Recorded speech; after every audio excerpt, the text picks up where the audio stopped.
Hello, how are you doing? Hello, Governor. How I'm are fr- you? I'm from London. Where are you from? I'm from London. What It's, part I of broke. London? Because I don't know about that accent. Um, Are you new around here? Big Ben. No, I'm from Florida with all the crazy people and the alligators. Oh, okay. Well, they have a lot of alligators in Florida. Yeah, I mean, that's just what we have here. We have Have you Florida seen them? man. Have you We seen have alligators? I have seen alligators. Yeah, I mean, I don't have them like in my backyard right No? now. Then you Anyway, haven't got a it was pet. just raining. You do not have So a pet alligator, no? some people do. Some people do. I don't. I don't Huh? have one. I'm not that daring. What family member has an alligator that you know? I I, I don't want to talk about it. Oh. I mean, I only have 6 fingers left, but it's Uncle Jim Bob used to have me go out and feed him. It brings back bad memories. But so anyway, Today we have Eric O'Connor from. Where are you from? from Florida. I actually was serious about that. Oh, you are from Florida. I am from the place with the bath salt zombies and You are the also known record-breaking COVID-19. You are also known as Eric the Butcher on HitRecord, I believe. Epic the Butcher. I want to know where that P. name came from and why did you choose? Okay. First of all, I literally actually am a butcher by trade. Like that's no joke. Yeah. So that is where the butcher came from. It wasn't like oh yeah, I have chops playing guitar, so I'm a butcher. No, I actually am a butcher. And the epic actually came from back when I started my job. Just as a little joke, my name tag, said Eric in all caps, and I just took a little piece of white tape and covered the piece of the R so that it looked like it said Epic. And some customers would see it right away and be like, you put a thing on the R so it says Epic. That's cute. But some people wouldn't catch on, especially someone who's culturally from somewhere else or whatever. And they'd be like, oh, excuse me, Epic. I'm like, yes, that is me. I am Epic the Butcher. Epic, So that's do you know what it sounds like? It sounds like you're from London and you're like that. Right. I'm Like Epic. Yeah, like something you'd get like with Jack the Ripper. We have Eric the Butcher. Watch out for him. Right? See, I told you I'm from London secretly. I'm just really good at masking my accent and sounding as American as possible. I see a lot in your background now. Yeah, there's a lot going on back here. There's I just pile it all up. I want to see, what's that figure in the background? I can see the sort of green. Is that Zelda or no? Right over here? Yeah. Oh, well, there's a Zelda book behind it. The figure itself. Hold on a second. First of all, I gotta move my little Keanu out of the way. Hey, say hi to Keanu. Keanu. Whoa, yeah. Yeah, He's in that new game. Yep, Cyberpunk. But this right here is actually going to be our segue into. I'm ruining his display here. Yeah, no, it's all right. I'm Beyond Good and Evil 2. Oh, okay. You have Callum right here, and Nox. This thing is surprisingly heavy to hold up like this. Wow. It's heavy, yeah, as a chimp, I'm guessing. Yeah, he's actual life weight of a man and a monkey hybrid. Oh, wow. Just shrunk. And I have Beyond Good and Evil right here. Look at that, the first one. You know what? I haven't played that. I still have yet to beat it. I own 4 copies of it. Have you been playing it recently? Have you been playing that game? I plan to beat it before 2 comes out, which I mean, who knows when 2's coming out. But yeah, I mean, as you know, I stream games. Sorry to throw shameless plugs into your podcast here, but Winterhouse Gaming. Shameless. And shameless. I'm wearing the hat and everything. Look at me. Oh, am I shameless? I'm actually Superman. I didn't tell you that. Oh, shameless. It's you. Shameless plug there. I'm sorry. You know, I was good at hiding it, wasn't I? You were. I had no idea. I had a small idea. Did you? You were giving off some Superman vibes. Mm-hmm. I could get it. You got to hide it a little bit better. But kryptonite is my danger. Yeah. A lot. I mean, I don't have any of that on hand at the moment. No. But Sure? So you could. I mean, you could come ransack my house if you want. No, my to. I can do kryptonite anything is about other people plugging their stuff. So. Oh, all right then. In that case, I have plenty. If you want to see your channel, we'll put a link below. Definitely. Yeah. Sweet. But yeah, no, I plan actually to stream the game sometime before Beyond Good and Evil 2 comes out because when Beyond Good and Evil 2 comes out, we're gonna be playing a lot of that. Because are you impressed what you've seen so far? I am impressed. It is a very ambitious game from what I've seen. That's the trouble. It's very ambitious. And when people do ambitious games, they take a while and sometimes too long to come out. But I do prefer them to, take their time. Yes. I'm a patient person. Mm-hmm. I am willing to wait however long I have to wait, even if they tell me the game isn't coming out till 2026. I'll be like, do what you gotta do. Just make it good. Take your time. What are you looking forward to about the game? Well, I mean, there's the selfish reason, obviously, that I'm gonna hear myself in it.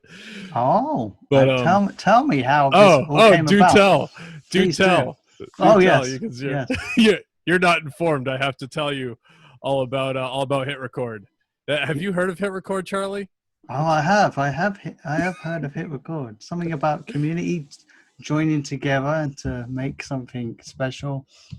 Okay. So yeah, you're familiar with it. Interesting. Mm-hmm. Yeah. So HitRecord had the whole big community collaboration for music and other art assets in Beyond Good and Evil 2, and that is actually how Charlie and I know each other. Because I mean, you would think that he just knows me from my prolific status as a huge content creator. No, I've been stalking Eric O'Connor's through Facebook. And I'm gathering a little collection now, so gathering intel. Yeah. That's why his camera is pushed so far over to that side, because there's the shrine he has to me over on all the other side. Eric O'Connors. Yeah, he has a little lock of my beard hair over there somewhere. Hey, this isn't Hey Arnold here. Very concerning. Not Helga. But yeah, no, it's really cool as someone who's been a gamer my whole life, as someone who's been a musician for a large part of my life, and has always had kind of like a passing interest in voice acting and stuff. Mm-hmm. To have that opportunity to get my voice and music and stuff into a game, it's great. It's exciting. When did your music happen from the beginning? When did you think you wanted to, when did I start make? Like wanting to, compose music, like tracks. I mean, ever since I was a little kid, I had like an electric organ in my bedroom. I used to just play around with all the time. I didn't really know what I was doing, but I would just sit there just playing whatever. But it was I'd say when I for my 14th birthday, I got guitar lessons. Oh. And it wasn't the most formal lessons. Like, it was only a few weeks. I didn't learn scales or anything like that. It was just this older guy who used to play in a rock band back in the 70s, and he's all like, "Hey, I'll teach you how to play Smoke on the Water and Sweet Child of Mine. You gotta have fun with it." And then he'll show you like a newspaper column of him, and I made it. Right. Back in 1975, I was in London. Back in London. But yeah, so I mean, since then I've just been playing guitar and stuff. And here, one of the coolest things about HitRecord, to kind of bring the conversation back in that direction, I guess. I didn't hear about HitRecord until the collaboration started with Beyond Good and Evil. Before that, like I've never been like an outgoing person when it comes to trying to get anywhere with my music or anything. Like I said, like making music and voice acting and stuff have always been kind of sort of dreams of mine, but not dreams that I was ever pursuing. Something was where it's like, yeah, I would love to do that, but like, I'll never make it anyway. So, you know, why bother? Why bother applying myself? I'm just going to keep working at this grocery store until I die. Then, you know, you're the goddamn best butcher around. Right? I'm mediocre at best, but yeah. You butcher at being a butcher, yeah? Hey, you know. Oh, no, I take pride in my work. I do. But I remember, you know, at E3 when Joseph Gordon-Levitt took the stage and was talking about the collaboration.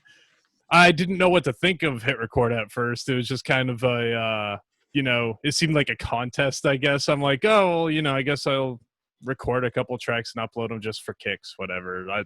It's not going to get picked anyway, but whatever. Oh, I'll just put something up, you know, it might be good. And you're like,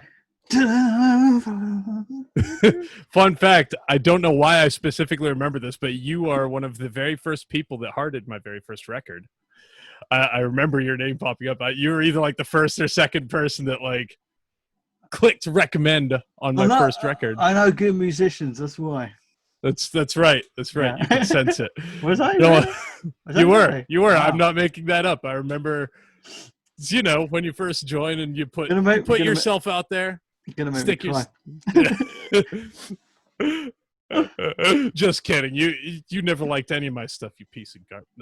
No, no, you really were. I randomly like things like fuck it. Yeah, you're like heart. Didn't even listen to it. Yeah, but no. So you know, of course, at that time, none of those. I uploaded like 2 or 3 tracks, and none of them did get picked. But I was checking the website on a kind of daily basis. And I started seeing, you know, certain tracks pop up repeatedly. One of them in particular was Throw 'Em in the Brig. I kept seeing every day that I'd tune in. First, I saw the original file from The Last Domino, where it was literally just him describing a song. You know, he's just like, yeah, I always had this idea for a punk song where the guys go, throw 'em in the brig. And that's, yeah, that was all it was. And then from there, somebody came up with a guitar riff for it, and somebody else came up with some lyrics for it, and somebody else came up with this. And every day I'm like watching this track just kind of build up. And I'm like, because you have your own view on what the track is going to be, yeah, you know, right. But when you actually hear other versions of it, you're like, no, well, like I like that. Yeah, and that was when I started to understand the point of HitRecord was collaboration. It wasn't about, you know, competing with other people. Yeah, track. Just do my track. I did a whole track there. Do my track. Yeah, yeah. It's not like that, is it? There is a competitive element to it. I'm not going to say there isn't, but it's more about. You feel better, isn't it, when you're chosen? Like, you know, they actually think I'm good.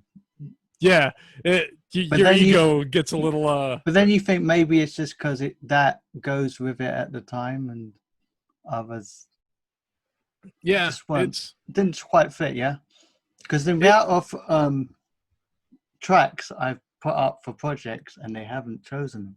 Yeah, but you just keep going with it, and then eventually. Yeah. That's the thing. I see a lot of people say that all artists of all kinds should go to HitRecord. I don't agree with that. Just because even though like I love HitRecord and I know a lot of people that are on there love it, and it is a fantastic website that facilitates great things, it's not for everyone because of the fact that you have to be really good at taking it in stride when you don't get picked for things. You know, like you have to understand that like the appreciation of the process itself is key. Yeah, like exactly. If you're not enjoying yourself while you're like uploading things to a point where you're content with not being picked because like, well, I enjoyed submitting my thing, it didn't get picked, and that sucks, but I still like grew as an artist somehow over the process. Whatever. That happened to me a lot with the WatchDogs project, actually. So I contributed a lot to that one, and not much of it got picked. I did do quite a few for it, but they didn't choose. Yeah, it was kind of interesting. I know it's not about competition, but yeah, no, it does kind of sting. No, even if you take it in stride, sometimes there are ones where it's like, damn, I worked my ass off on that, and they just tossed it aside like yesterday's news. as long as people enjoy it, you know. Yeah, exactly. You That's respect really what you do, and yeah. With it was interesting though, because like there's some creators on that website where everything they upload is like polished to a mirror sheen and is just impeccable. Like I'd say like CA Newman and like Digilarium are a couple where like you see that they upload something, you know it's just A+ quality before you even open it. You know, like they're just their attention to detail. they know what insane. they know what they're doing Yeah. when it comes to production. I'm not that guy. Like I'll admit my time is usually pretty limited. So there are some things where I do work my ass off and make sure it's like a really good polished thing that I'm uploading. But there are a lot of times where I don't have the time to get it to like the level I want it to be at, but I still want to upload it just to get the idea out there or something. Exactly. Like that. Yeah. The thing was with sorry. I think being versatile as well can be good if you're on HitRecord. But I'm not that. I tried it. I'm just not that. I have my particular, genre, and then I stick Right. with it. Yeah. So I suppose, is that with you, or do you try? Because you've tried different. I've been trying all kinds of different things. That's one of my favorite things about the website is it's pushed me in so many weird directions to try so many things I never thought I would try, like playing guitar to a funk song or singing in Japanese and just all kinds of just off the wall things that I've attempted on there. You've tried Japanese? Yeah, a couple of tracks. In Onwards, I sing in the Japanese chorus. And then one of actually my original songs that got picked, which is We Are Hybrids. Mm-hmm. That was a collaboration, started off as a collaboration between myself and Unicorn Salient, who, speaks Japanese and did the Japanese lyrics for it. And I sang along with some of her Japanese lyrics that she did in that song. Yeah, like just challenging myself in weird ways like that, doing things I never thought I would do because I'm, primarily a hard rock, heavy metal guy. Yeah. So, that's I never really branched outside of that wheelhouse much until joining HitRecord. Do you believe you've got better since you joined HitRecord as a musician? Absolutely.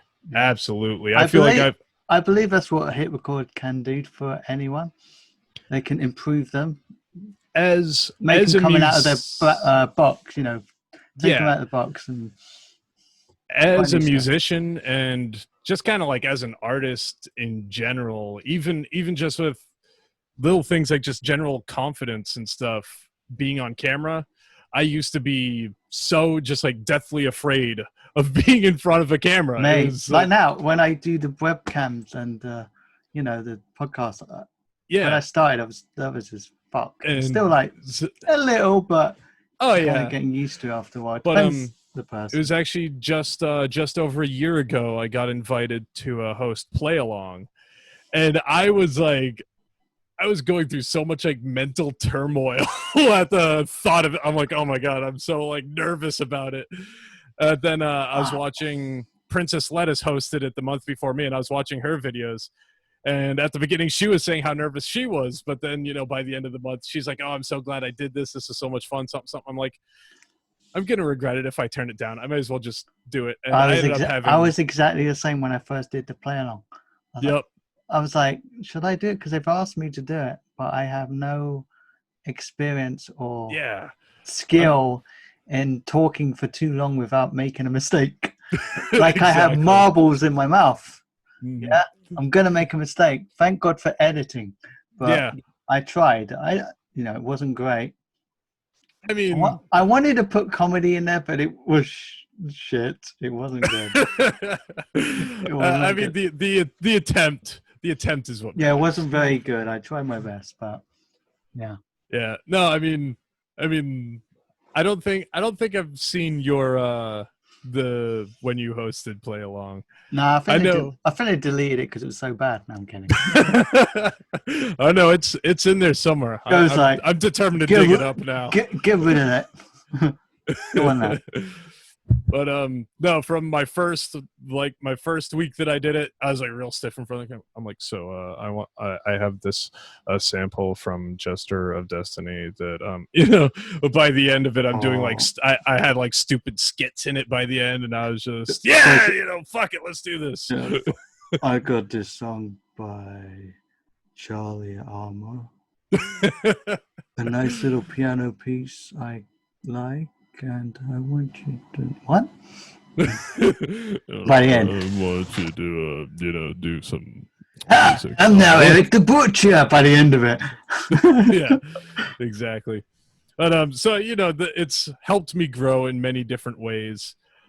With the Beyond Good and Evil project, though, for the most part, it's kind of like landed in a way to where, you know, the stuff that I worked the hardest on, it did end up getting picked, and most of the stuff that I kind of just threw out there, like, you know, as just an idea, didn't get picked. So most of the stuff kind of made sense to me. But with WatchDogs, that whole experience is it was so bittersweet to me, because yes, I did get some stuff in there, and you know, I don't want to seem ungrateful because I did a lot of other good stuff, and you didn't pick it.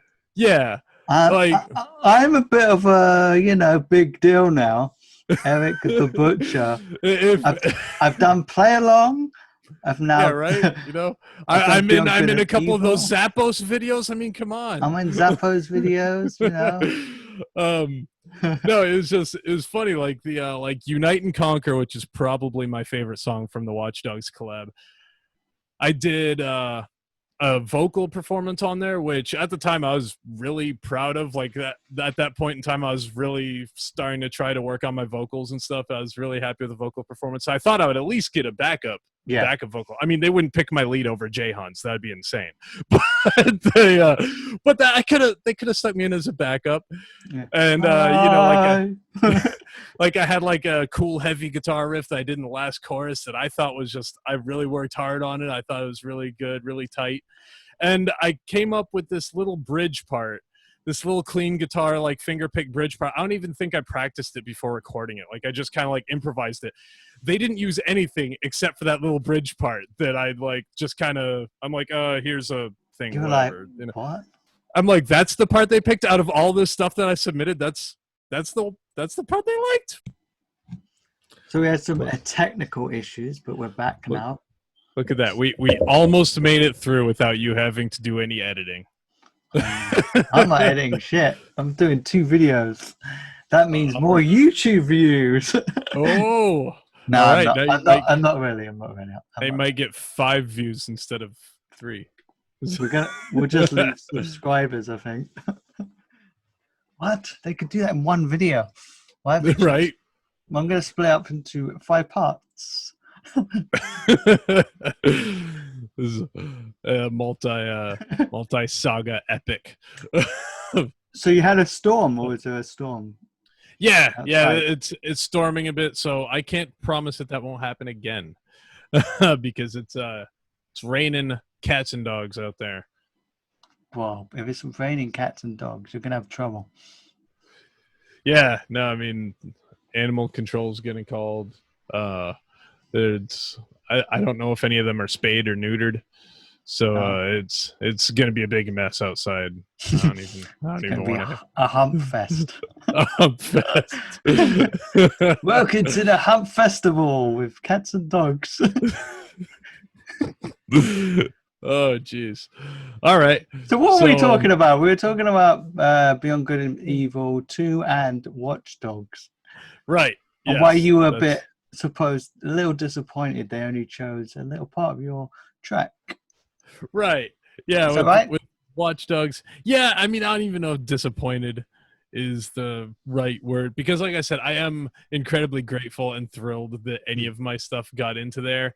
And if I didn't have the Beyond Good and Evil experience to compare it to, I probably would be less. Yeah, because you got to look at other people. They inputted their stuff on there as well, and they're like, oh yeah.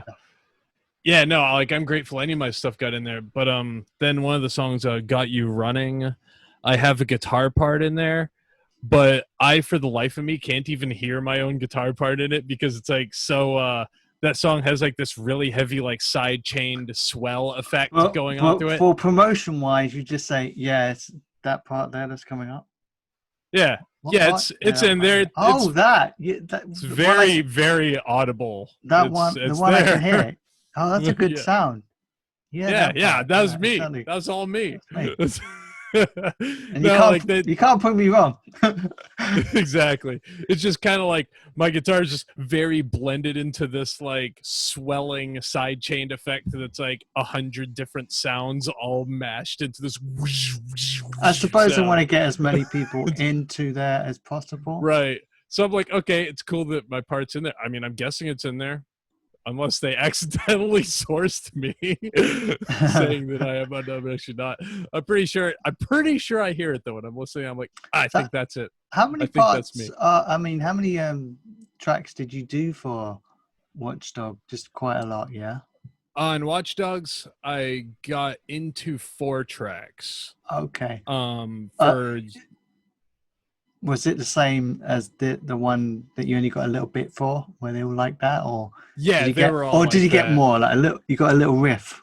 Yeah. That one in Unite and Conquer, that little riff that I was talking about, that was the most evident. That's the most obvious one. This is going to be me for every project on HitRecord now. You know what it needs, dude? In. You'll have one of these. Oh, you want 2 notes? Okay. Dude. There you go. Yeah. All right. So, there's a nice little sound bite for you. Yeah. No. Other than that, I had like watch a little, it. HitRecord will use that. They'll use it. Yeah. Right. There you go. There you go. Hell, I'm for it. Let's use it. Let's get it in there. So when you used HitRecord for the first time, what did you think of it? Was it confusing? It was incredibly confusing. That's right. I'm kind of scatterbrained here. Like I've like bounced back and forth between 4 different ideas here. Mm-hmm. I was starting to talk about that though. Like HitRecord has a very steep learning curve to it when you first join the site. Yeah. And I hate to say, I feel like the learning curve has gotten even worse with the way they kind of structured the site now. I was going to mention from when you first used it to now. What's your impression? I feel like Joe will be listening. Oh, will he? No, is Joe a regular? He might. Nah, he won't. Before he goes to record the next episode of Creative Processing, he's like, "Oh, I got to listen to the rabbit hole first to get some inspiration." I can't act anymore. I'm too depressed. And I mean, honestly, even if he was listening, as someone who I particularly use the mobile app a lot, specifically, all of the functionality used to be on the mobile app. The dashboard is the first thing you would see, where as soon as you load it up, all you see is records from people you're following. And it just like, I always felt very connected to the community. And that's how I got over that like learning curve of the website, was everybody was so helpful. Like, I didn't understand resourcing at first and stuff like that, but people on there helped me with it. And I mean, the reason I ended up getting hooked on the site was because of, as I started to mention, that throw them in the brig thing, where I kept seeing that pop up over and over and over again. And I wasn't really planning on contributing to existing songs. I just wanted to drop a couple songs on there, hope they get picked, and move on. But then throw them in the brig, I kept seeing someone say like, "Oh, now we just need a guitar solo." And I'm like, I play guitar. I could do that. And sure enough, I played a guitar solo for Throw 'em in the Brig, and that was the first thing that I got included in and that was what kind of lit that spark within you. That I'm like, okay, I can actually do things on here. You went around like this after. Hi, yeah. I was in a project. Yeah. Yeah. Exactly. You want a mentor? I was doing a play along. I can help you. Yeah. I mean, I don't want to say that I'm a professional musician, but I mean, I'm basically a legend. I'm in like 6 songs and Beyond Good and Evil 2. So I mean,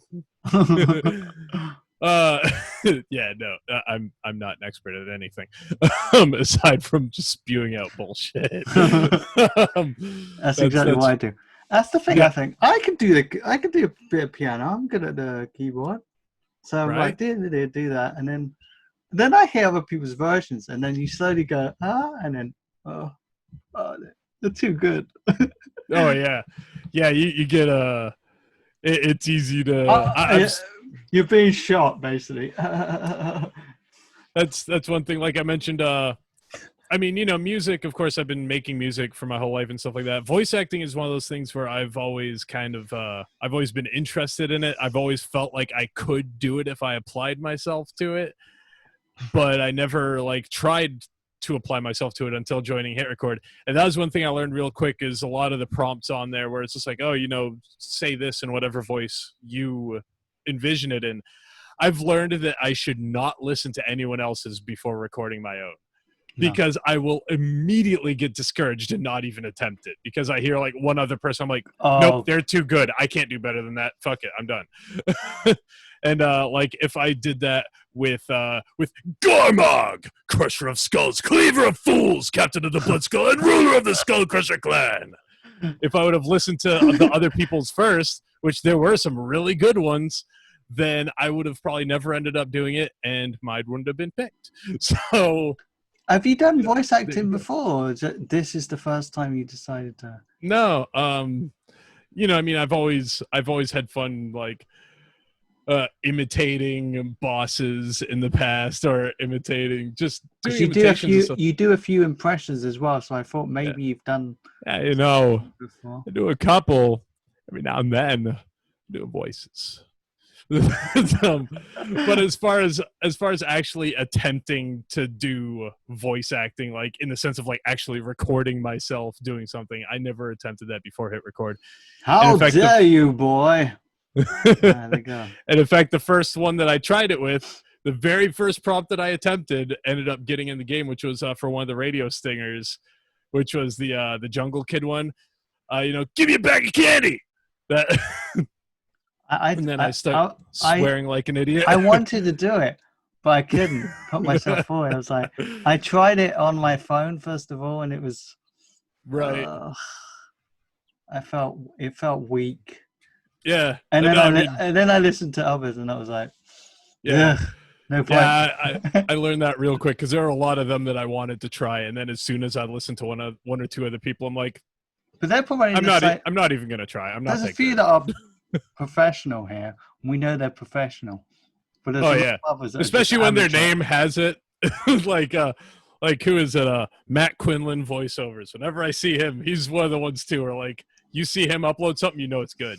It's damn good immediately. You're like, no, you and can't he choose has him. voiceovers in his username. He should. Yeah, try and play the guitar, eh? Voiceover man. Right, try this. So you get judged. He's like, oh shit, he's going for it. Yeah. He's like top of the league here, and you're like, oh, can I get up there? Will I be able to do it? Yeah. I do voices, and I play guitar sometimes. But they call me. I'm known as the butcher. I don't know why. I don't even think I'm a good butcher. That's what we need. I'm not good at things. Is that how you felt when you first went to HitRecord?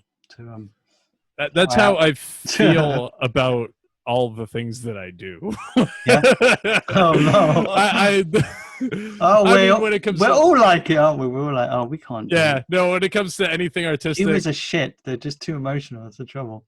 Yeah, exactly. That's why, like I was saying earlier, it's hard to recommend HitRecord to everyone, because if you don't have at least some thickness to your skin, you're gonna have a bad time. I've already seen quite a few members on there where, like, they join, they're all excited and gung-ho until something of theirs doesn't get picked, and then they cry about it and they whine and piss and moan, and they leave the site forever and say, oh, this is BS. I mean, like, some people complain about the money. We got paid for anything that we made that went into the game. I think anybody that was expecting to get more money, like, I'm like, what? The trouble is, you need to apply for that job. Yeah, company. it's like first of all, not through HitRecord. That's if you want to make the big money. Yeah. Yeah. You need to work for their company. That's why. Exactly. Yeah. And it's the kind of opportunity that, normal guys that don't have like industry connections, it's a type of opportunity that we would never get otherwise. And with some guys, it's like, oh, I can't believe I only got paid $20 for this. It's like, you can't believe you only got paid $20. You didn't score the entire game. You're not Christoph Harrell. All right. You played a 20-second guitar riff in one song that has 30 people in the credits. Like, what did you expect to get? But they were the best 5 seconds of the entire game. Yeah, I've seen a couple of. I'm not going to name names. I'm sure you've seen some of it too.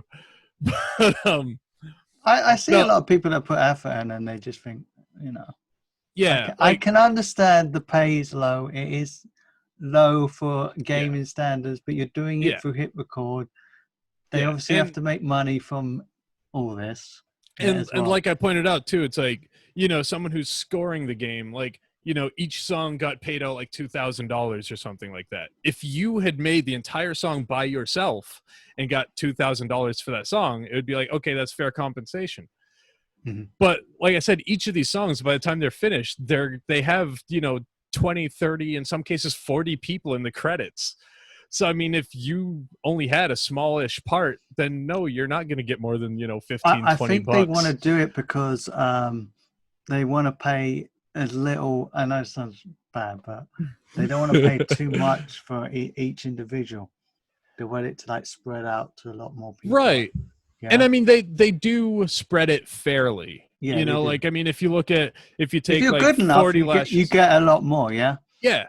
Like, I mean, if you look at, let's say, just like, for that, just as an example, 40 lashes. Yeah. Like, I think it's, what was it? Muse Punk, I want to say, was who like wrote the original like concept for it. So of course he ended up getting, a few $100s for that, just for conceptualizing the song.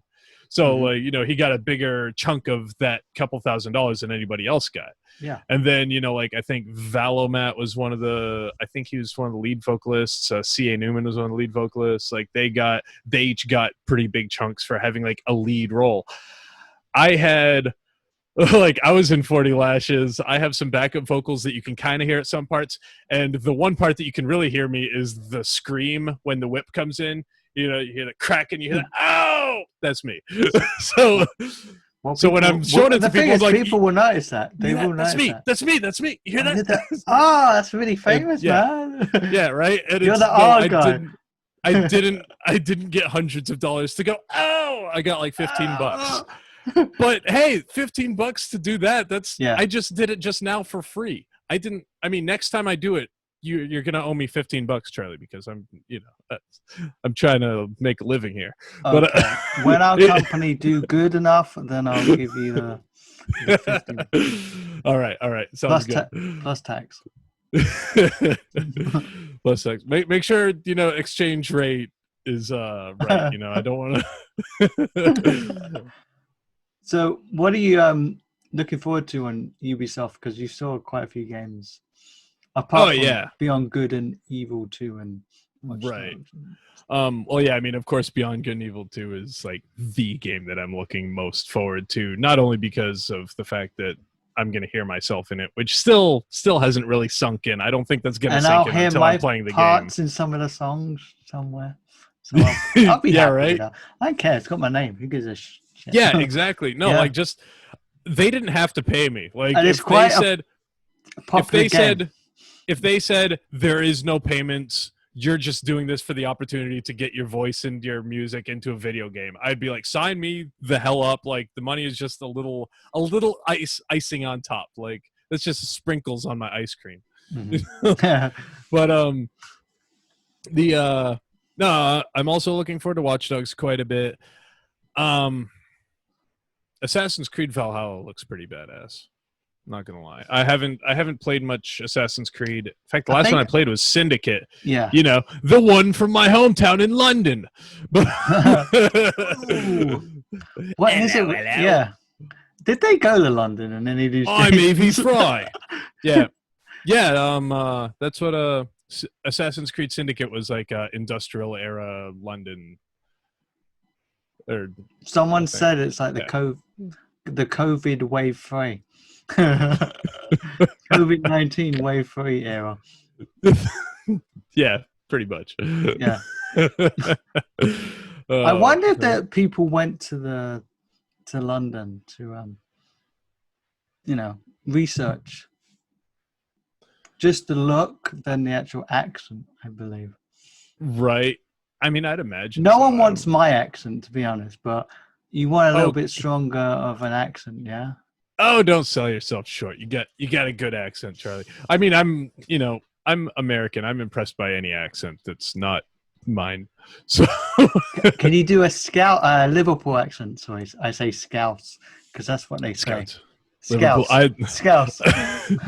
I wouldn't even know where to begin. As far as my English accent goes, it's I don't know.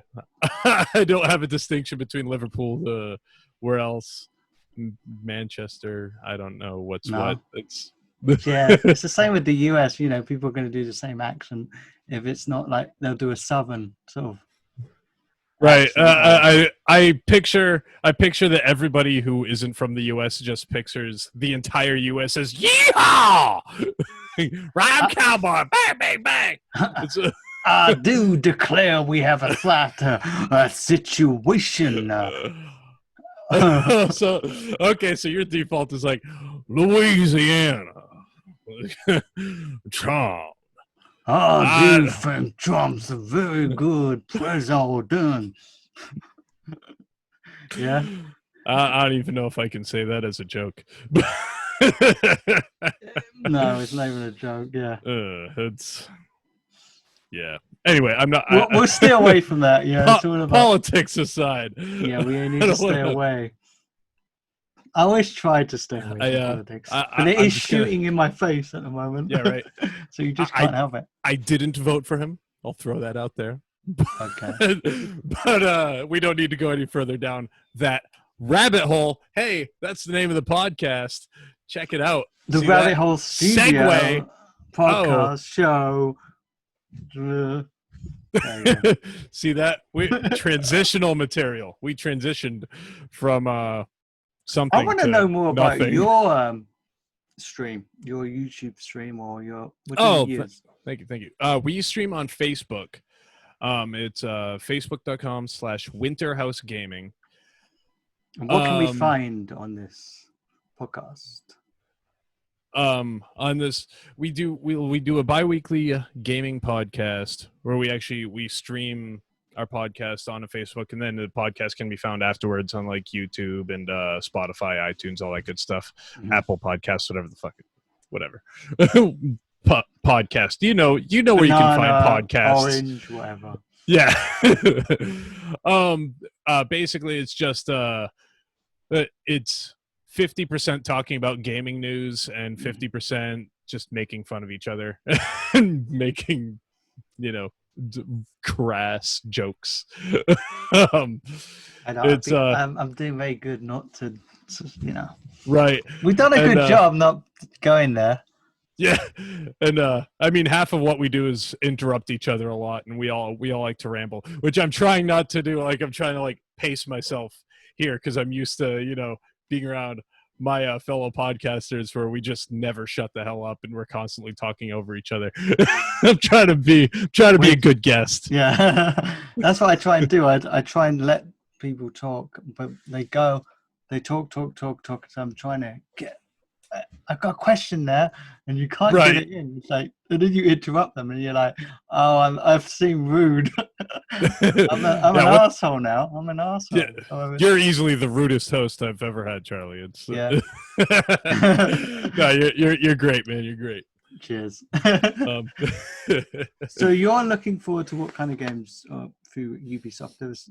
Didn't show a lot. Yeah, admittedly, not many of the games that they showed at that Ubisoft Forward event the other day. Not many of those games really tickled me. Aside from, like I said, WatchDogs and Assassin's Creed. All the other ones, like they showed that Battle Royale game. I already forgot the name of it. It looked cool for a Battle Royale game, but that's not typically my genre. I'm usually more into like RPGs and are you getting like bored of certain games now? You just think, seen it. They're not wowing me anymore. It's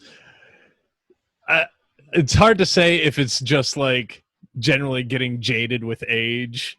You know, like I've been playing games my whole life. We're slowly turning into like the Jekyll and Hyde of Boomer. Oh God, it's happening. It's music happening, too loud. You kids in your Fortnites and your back in my day we just had Mario and Sonic and it was better that way. I had one button and a joystick and that was it.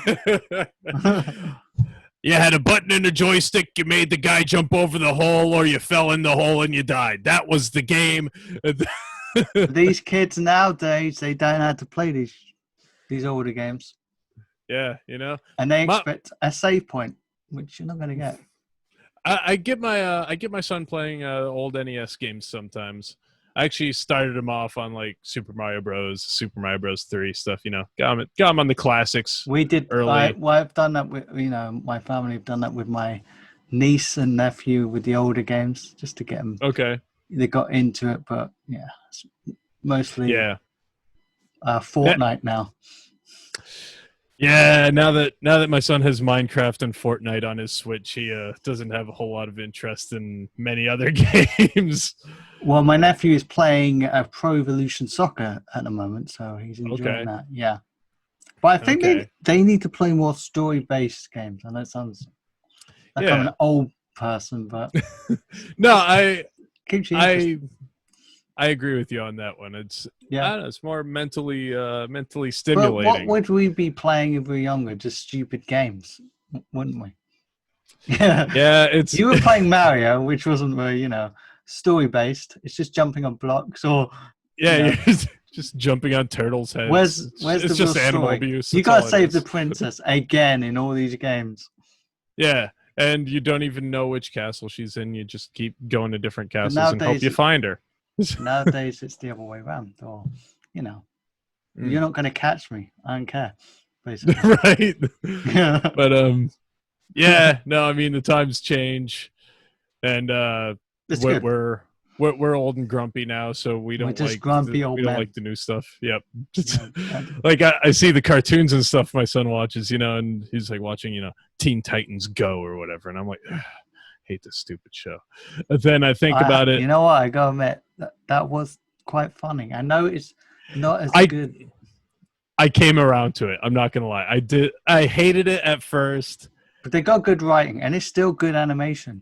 Yeah. You may not like the actual artwork. It's not as good as but it was stupid. It's meant to be from stupid. like a dramatic sense. It's not as good as the original Teen Titans. But I think if you got good writers, then it would work. But look at Thundercats Go, or Thundercats, whatever that. Yikes! One was, yeah, no, Teen Titans Go. I'll give it credit where it's due. It does have its moments, and there are times when its humor is like self-referential enough. It kind of makes fun of itself enough to where I can't hate it anymore. Because it's self-aware. It understands that it's stupid. and that's exactly, where it is. it's ironic. Yeah. Yeah, exactly. But that aside from the fact that I warmed up to it eventually, when my son was first watching, I'm like, I hate this stupid show. Then I think back to what I was watching when I was his age, and I'm like, Ren and Stimpy, Rocco's Modern Life, Our Real Monsters. I don't think those are any better in hindsight. I know. I was looking at those are pretty rough. These anime ones, and it's like, these are crazy. They're so crazy now. And then I look back on one episode of Ren and Stimpy, and I think, what the fuck's going on? I actually watched this shit. My parents let me watch this garbage. I know. And it wasn't really for children, was it? So. And then I'm just like, yeah, well, I was watching that stuff, and I turned out fine. Did I, though? I turned out. God. I just turned out at something. I turned out. I am still alive. Mm-hmm. I haven't taken drugs yet. You have, probably. Just a little. I'm not going to admit to anything. You haven't got your lawyer here at the moment. I opt out of answering that question. I don't do drugs currently. Drugs do me. Whether I did back when I was 18 years old, that's a different story. But now at this juncture in my life, no, I don't. No. You're clean and all that, and, a few drinks now and then, maybe. I don't know. Yeah. Oh yeah. Of course, I have a drink now and then. I had an idea of doing a drunk podcast, but I thought, it's funny actually. Most of the time when we record our podcast, I usually do have a drink during it, and I almost grabbed myself a drink before doing this one. What? But I'm like, is it like to relax you? If anything, I get more talkative, so that's why I opted not to. I'm just gonna have water. I bet you're abusive. Fuck you. I should have had bigger parts in the game. Right. Why did they put me in sound off? I'm supposed to be the heavy metal guy, and they didn't put me in the heavy metal song. No, I'm the. That was one of the things with WatchDogs. It was kind of a blow to my ego, I guess, was that sound off, which was the metal song that they put in there. You were like that. I submitted quite a bit to that, and I got in there. Yeah. People know me as the metal guy on HitRecord. Whenever people want to make a heavy song, I always have people tagging me like, "Oh, we need heavy guitars. Epic the Butcher, you're the heavy guitar guy." And you've got Epic in your name. Don't let us down. Right? Shit. The sound off, the metal song. I'm not in it. I mean, Welcome to the Revolution, the punk song, but not sound off. But luckily, the arguably two of the heaviest songs for Beyond Good and Evil 2, which are Will Fight and We Are Hybrids, are both courtesy of myself. Did you like their version though of what they did in the end? Oh, absolutely. That's like I said, that's the thing. I am able to try to look at it objectively after I do get hit with the sting of it's like, man, they didn't use my bits, that sucks. But then I listen to it and I'm like, I can't honestly say that my parts would have elevated this to something better than what it is now. So I can look at it objectively enough to think that even though, yeah, sure, I worked hard on the parts that I did, but they weren't better than the parts that were picked. It's like when you watch a sport game, like soccer, football, and you lose the game. Mm-hmm. And then you're angry and you rant. Right. And then the next day you realize, what the fuck was I saying? Yeah. This is probably why they weren't playing well. Or, I sound like a complete idiot. And yeah, it's especially after, you've taken some time to let it sink in. You listen to it again later on. It's like, the song came out fantastic. I can't argue with the fact that, it came out incredible without any of my stuff in it. Granted, I'm overly critical of my own work anyway, so half the time, like I said, even when my stuff is used, but I hear other parts from other people that contributed, I'm like, why did they use their part? Their part was way better than mine. Like, why'd they use mine? They should be really pissed. Right? So if I was that guy, I'd be mad. feel bad saying, yeah, I was in this. Oh, no. Yeah. You're gonna hate me. They picked my part for that's what I felt like with the that's what I felt like when I was doing the Logic song. Right. They chose my part, and I thought, oh, there's other. And at the end, like when it was all over, there's someone that wasn't happy that they didn't get their stuff in. So I felt really bad. So I sent them a message. You know, it just happens. It's the way it is sometimes. It's not like you're bad or anything. Yeah. And that's the thing too, because there's a lot of talented people that are all contributing stuff. And, you know, so like I said earlier, there is definitely a competitive element to it. Like whether or not you want to try to spin it as, no, it's 100% a collaborative thing. There is a competitive element where you have to be able to take in stride when you don't get chosen. Because if you lack the ability to, you know, set that aside and try to look at it objectively of how the finished product came out, regardless of your involvement. Yeah. If you can't like make that distinction, you're gonna have a bad time. Just simply put. Yeah.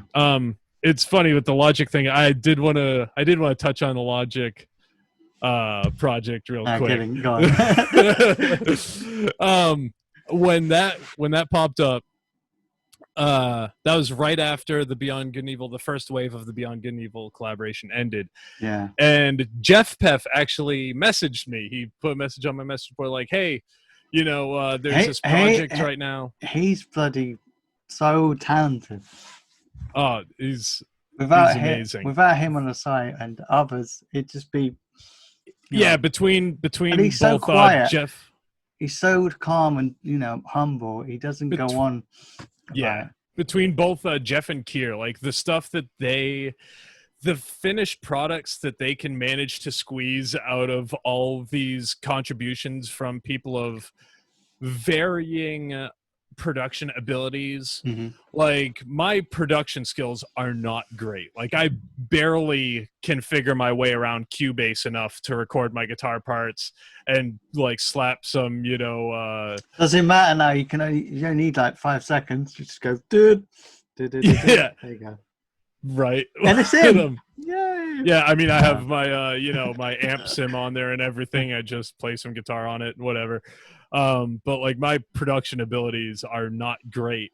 So the fact that, you know, they can take something that I cobbled together with my very limited production knowledge and turn it into this incredibly polished, like, you know, top tier producer level end product, it amazes me how they pull that off. But anyway, like I said, Jeff Peff had messaged me, hey, you know, I thought you might be interested in this project we just started, band together with Logic, you know, all genres are on the table, blah, blah, blah, blah, stuff like that. And I actually did not know who Logic was prior to that. So I'm like, band together with Logic? What does that even mean? Like, then I found, oh, Logic's a person. Oh, okay, cool. But I'm like, all right, fine, you know, just because Jeff Peff messaged me, I'll contribute something. But that was very much one of those cases where I just kind of phoned something in real quick. It was this really, of course, you know, I did something heavy because I play heavy stuff. I did kind of like this almost like rip off of. Oh, so you were on the site then, yeah? Yeah, because I joined the site. Like I can't remember times. Yeah, no, it's fine. I joined the day that the HitRecord Beyond Good and Evil collab was first announced at E3, which was in mid 2018. Yeah. That was like June of 2018. That day, like as soon as like, you know, Joseph Gordon-Levitt was on stage talking about the collaboration, I'm like, I should check this out. Like, you know, I signed up to HitRecord at that moment. But anyway, so like, you know, by that time I was already kind of established on the website by the time the Logic thing came up. I did this kind of like rip off of like Living Color's Cult of Personality kind of riff, you know, like like that kind of thing. Yeah. The kind of like funk metal sort of. I always like that slap funk. And yeah. but admittedly, I threw it together in like a couple minutes. Like it was very much phoned in. I'm like, whatever. Here's something just to say I contributed to it. I don't care. And then when the thing actually came up, you know, like I saw a bunch of people contributing to it, yourself included. I saw a bunch of people contributing to it, and I just kind of, it wasn't really on my radar. I wasn't really paying attention to it until the actual feature came up, and I watched it, you know, when it premiered on YouTube. And it was like such an inspirational video. It was so cool to watch how they, like, you know, pulled all you guys together and made that video out of it and everything. If anyone who's listening to this hasn't watched it, go watch it. Band Together with Logic. You see Charlie in it. It's awesome. But if he's not going to promote it himself, I'm going to promote it for him because it's cool. No. I don't promote myself, thank you. It's like, yeah, I mean, I am pretty awesome, but you know. But no, like after I watched that though, I realized I'm like, from now on, if one of the HitRecord staff like messages me directly and says, "Hey, you should contribute to this," I'm gonna take it more seriously, even if I don't understand what it is. Yeah, when Jeff actually sends you a message, it's like the gods have sent you a message. And you feel really honored, like him, Joe, or Matt Conley. It's like these people. You're like, when any of them you see, like, I feel so honored, and then you fail them because you do something that's not good. Like, exactly. I did. I had my chance here. I had my chance and I blew it. Jeff believed in me. But then later he did on, Third Rock from the Sun, didn't he? The music or help production. Joseph Green. No. Did Jeff have to though? I think he did. Yeah, I believe so. That would explain how he even got involved with HitRecord in the first place. That I didn't even know that. He's done quite a few things. So, but he keeps everything quiet because that's how he is. Yeah, he keeps a low profile and stuff. Yeah, he just But sure enough, whenever I'll do that. Great. I'll do that. Fuck it. It's great again. But whenever I see anything from him in my notifications, it's like, even if it's just him hearting a record, like he's very selective with what he likes on there, you know? Like he doesn't click that heart willy-nilly. Because he's a professional. So he's a professional heart clicker. Yeah, exactly. He's a professional hearter. He got his notebook out. No, next. He's a professional for what he puts the heart on. He's a professional heart on. Oh no. Oh. Professional. Oh no.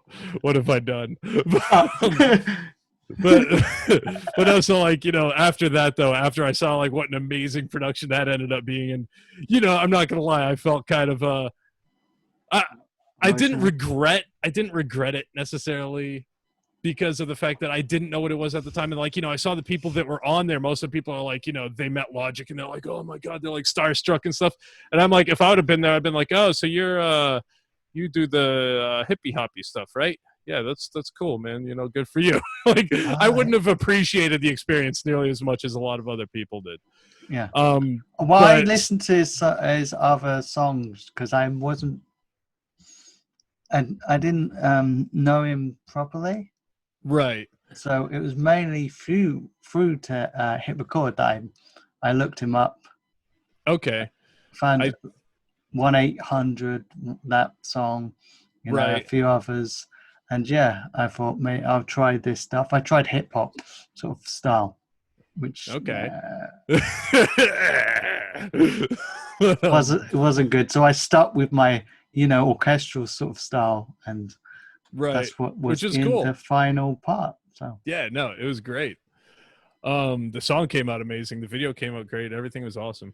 But like I said, after seeing that, I'm like, I'm gonna pay more attention now when staff tags me and stuff, because after that, like later on, Dr. Gory tagged me in the Zappos stuff, because he's like, hey, another one that if you get anything from him, it's like, yep. He's like, because that was right after I hosted Play Along. That was right after I hosted Play Along. Then right after that, I became a featured curator. And then it is thanks to them we are where we are. Exactly. And then right after that, he tagged me like, hey, I saw your Play Along videos. You have good camera presence or whatever. You should check out these prompts. And I'm like, holy shit, like seriously? Yeah, all right, I'll check them out. Why not? And yeah, I got included in a few of those videos. In fact, we just got the payment proposals, and I'm like, all right, I, you know, made a good little chunk of change for I was like, all right, not bad. Spouting nonsense in front of a camera for a couple minutes. Yeah, I'll take it. Like, all right, yeah, why not? Yeah. Producer, you say? Oh, okay, I'll take that. Yes, producer. That's me, Mr. Producer. barely knows how a DAW even functions. DAW, yeah. Well, I've done quite a few production stuff, but I'm not anywhere near the standards of industry standards, I would say. So right, yeah. But you're trying. You are practicing more, aren't you, with production? Oh, absolutely. The I mean, that's the whole thing. Is I've learned so much just from using HitRecord. You know, I mean, first it was just trying different things creatively, like I said, like singing in different languages and being on camera more and stuff like that. In this round, in round 2, of course, I'm still curious to see how much stuff is actually being used. Since this round isn't over yet, we still don't know what's going to be in the final cuts of songs. So, like, the only things that I know for certain that I'm in, of course, are We Are Hybrids and We'll Fight, because those are, you know, my songs. But with those couple tracks, you know, those were my babies. Those are the songs that I conceptualized. Yeah. So I was very active with like curating those and making mixes of them with the contributions that were coming in and stuff like that. And I learned a lot about, you know, handling large amounts of tracks in my DAW and stuff like that at that point. Because before that, I never recorded anything that had more than like 8 tracks. You know, I never needed more than, you know, a couple guitar tracks, a drum track, you know, a bass track, a couple vocals, whatever. But when I'm sitting there, like pulling in, you know, 50 some odd tracks from, you know, 20 different people, and I'm sitting there just looking at this wall of tracks. I'm like, I need to figure out how to organize this. Like, this is not working. So I know you need like 26 tracks, probably. Or it was a process. It was a process to learn. But I mean, you know, I ended up coming up with some arrangements and stuff, and of course, you know, from there, Kier and Jeff Peff will work their magic, and whatever I did wrong, well, with the Logic, they'll fix it. Yeah, with the Logic video, Jeff told me to.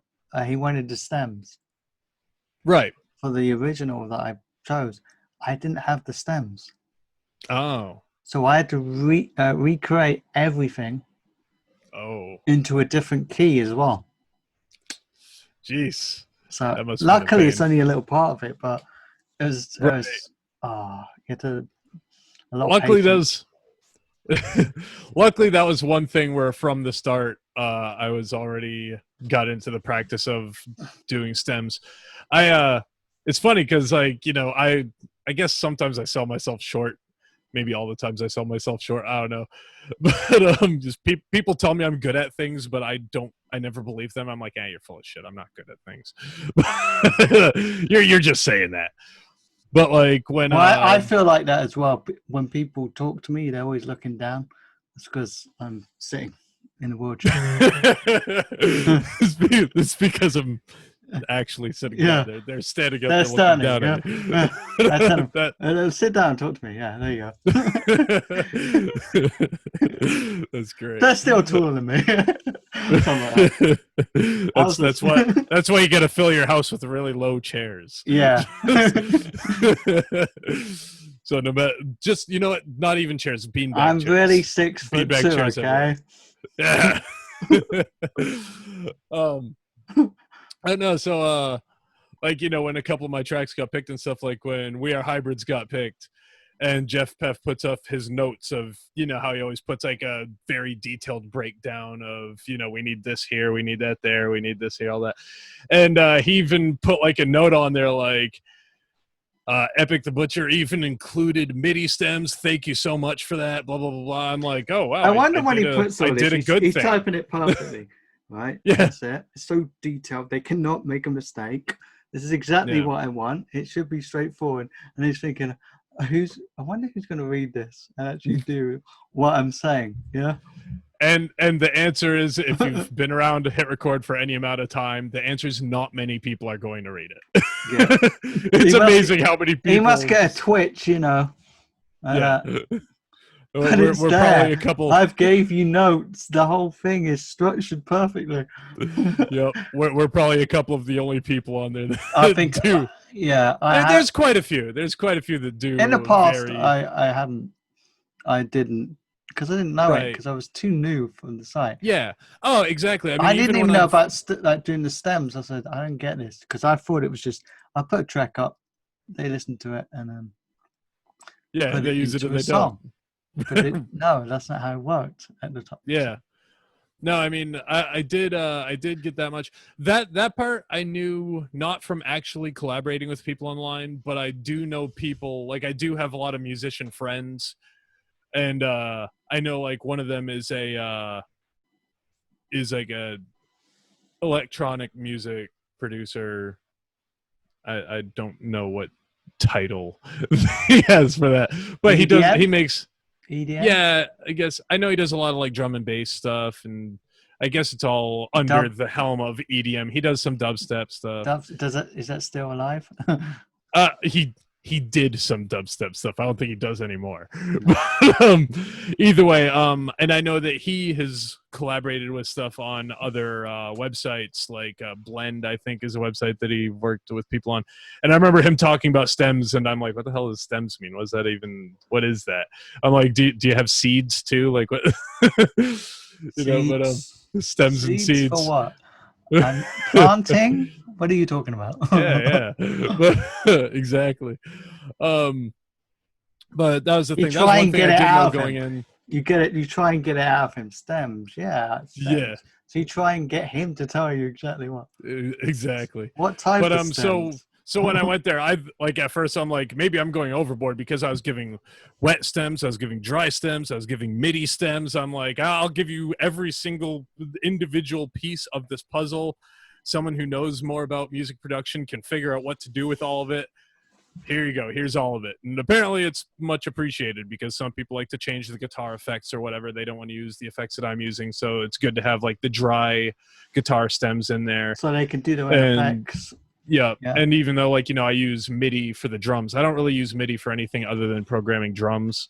But I figure some people might have better drum sounds than me or whatever, or might want to mess around with the drum patterns a bit. So, I upload both the audio file of my own, drum samples, but I also upload the MIDI file of the drum sequence itself, so people can mess with it if they want. But when I first went on there, I saw, they were talking about like space something. They wanted it to be space pirate music. I didn't look at like the detailed notes with my very first record that I uploaded. So I'm just like, space, future, whatever. I'm making like an industrial metal song, so it's like I did a thing where it has like, it had like exactly a dance, like that, yeah. So yeah, someone wanted like future a dance music. beat to it. Future music, do. That's Pretty I don't much. know, yeah. Pretty much, I had it had like a almost like a pop dance beat, but as a metal song, and it was kind of weird and out there. But then when I read the detailed notes of what they were looking for, and they were talking about like, they want like Indian influence stuff and, kind of world music kind of stuff like that. I'm like, my track doesn't fit that at all. It's not even close. You're like the IKEA person that I don't need the instructions. Yeah, exactly. I'm gonna do it myself. But then I kind of went back to the drawing board, and I did like a punk rock song that had like some like Indian influence. I had like some sitar and marimbas and stuff in there, and then I used kind of like like an Egyptian scale for like the lead part, and that song ended up becoming "We'll Fight." So that one did get picked. I know. I tried put a lot more thought into. I tried to do the Indian part with the sitar. And, oh yeah. But no, I made a big old like cinematic bit for it as well. But I did like the stems, the right vocals here and there. But no, I basically was trying to make their track, which they didn't want. Right. They wanted you to add to the track, not make your own. Yeah, I wanted to expand it. Yeah. So yeah, it was. I just got carried away with it, I think. Some of the stuff. I mean, it's hard to say really, because I mean, some people will come in and like completely transform one of the tracks, and they end up just going all the way in that direction. Like, what was it? Bang Bang was one of them, where Princess Lettuce, kind of, that was her baby. She was helming Bang Bang. I forget where the original instrumental came from. I think I want to say it was Robin Webb that uploaded that instrumental, and then Princess Lettuce came up with the lyrics and stuff and the whole concept for Bang Bang. And I remember it was progressing along quite a bit. That was one song where she actually asked me to jump on it. She wanted some guitars and stuff in there, and I uploaded some stuff to it. And even though she directly asked me to put some stuff in, she put my parts in her mix, but eventually my parts didn't get used in the mix at all. But I kept getting resourced for it, even though I wasn't in it. So I kept having to tell everybody that remixed me, like, hey, I'm not in it. My guitar parts didn't get used. So like, oh, you're not? But I thought that, what about this guitar part? I'm like, no, that's Robin Webb. Sorry. I wish I did it. I wish I did it. It's cool. If you want to give me money, that's fine. Yeah. That's fine. But either way, then Valomat came and just completely, he uploaded a remix of it where it sounded completely different from the original. Like, it was just, I think Robin Webb chose some of my bits, but I don't know if it went into the final bit, because it changes the whole track, so I don't know. So it confused me. Yeah, that's why, like, this part, like, I'm not eager for the collaboration to end, because I haven't been able to contribute as much as I've wanted to lately. Although just the other day I had a lot of fun putting up a vocal contribution to Rhino Hybrid, which Jeff Peff liked, by the way. And Senpai noticed me. But he commented on my one as well. He liked it, like one of my. Ooh, a comment. Oh yeah. That's the good stuff. Oh, I'm in here with Jeff. Oh yeah. But either way, so like, I'm still having fun contributing to stuff, even if I haven't been able to contribute as much as I'd like to lately.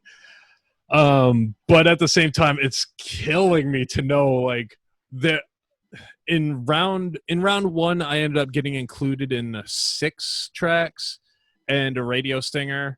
Granted, those 6 tracks, like, most of my parts are pretty small in round one. Like, the biggest part I had was like a guitar solo and Throw 'em in the Brig, and when I played my guitar with the power drill and the Debaucherist. Yeah. Those were a couple of my like standouts from round one. But then round 2, of course, like I said, a couple of my own originals got picked. I did a lot of the Radio Cheetah call-ins. I attempted like 8 or 9 of those, and the only one that I know for certain is being used is Gormog. Because of course I also rap as Gormog in the song Bad Panda, which was what Whitey Phil just kept pushing me to do it. He's like, oh, you gotta drop a verse as Gormog. I'm like, I am not a rapper, dude. Like, that is so far out of my skill set, out of my wheelhouse. He's just like, you gotta try. You have to realize how hard it is. It's like remembering. I'm like, it's hard enough to sound like Gormog to begin with, let alone rap as him. But I ended up doing it, and that's gonna be a fun addition. You did when it. You hear the song. You pushed yourself to do something you wouldn't do. I did, and I had a lot of fun with it. It was an interesting challenge. It was a blast. But yeah, so like, those are the only things that I know for certain I got included in round 2, but I've probably contributed to, I said, like 8 or 9 Radio Cheetah call-ins. Only one of them I know for certain is used. There's another one that I'm pretty sure got used because I was asked to re-record it for a rewrite. So I'm fairly certain that means that mine got picked for that one, but I don't know for sure.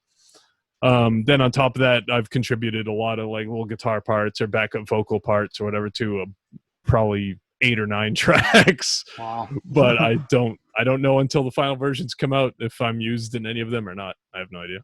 Oh, so we are getting near to the end of this show. Oh yeah. I was gonna say, I don't even know how long we've. I don't even know how long we've gone on. It's been 17 hours. It's now my birthday, so wish me a happy birthday. No, I'm kidding. Hey! no. That's in January, so we haven't gone on for that long. We haven't hit January yet. No. But yes, it's been very entertaining. It has been. This is fun. We'll have to do it again sometime. You could plug in your site again, Yeah. Hey, facebook.com/winterhousegaming. We are variety streamers. We stream a lot of different games. Lately I've been streaming weird anime dating sims just because they're hilarious and they're out there. And we do a bi-weekly podcast where we talk about game news anime and make a lot of stupid weird jokes. Are you sure? What? Impossible. No. No. They're not problematic at all, are they? It's a lot of fun though, Yeah. So yeah, I appreciate anybody who wants to check it out. And I appreciate you having me on, Charlie. This is fun. Right, it's been great. Or Superman, I'm sorry. Clark Kent. That's how I fly. Yeah. It's a bird. It's a plane. It's like I'm doing a magic trick. Wait, what's the hold on, you gotta go into the virtual backgrounds and oh no.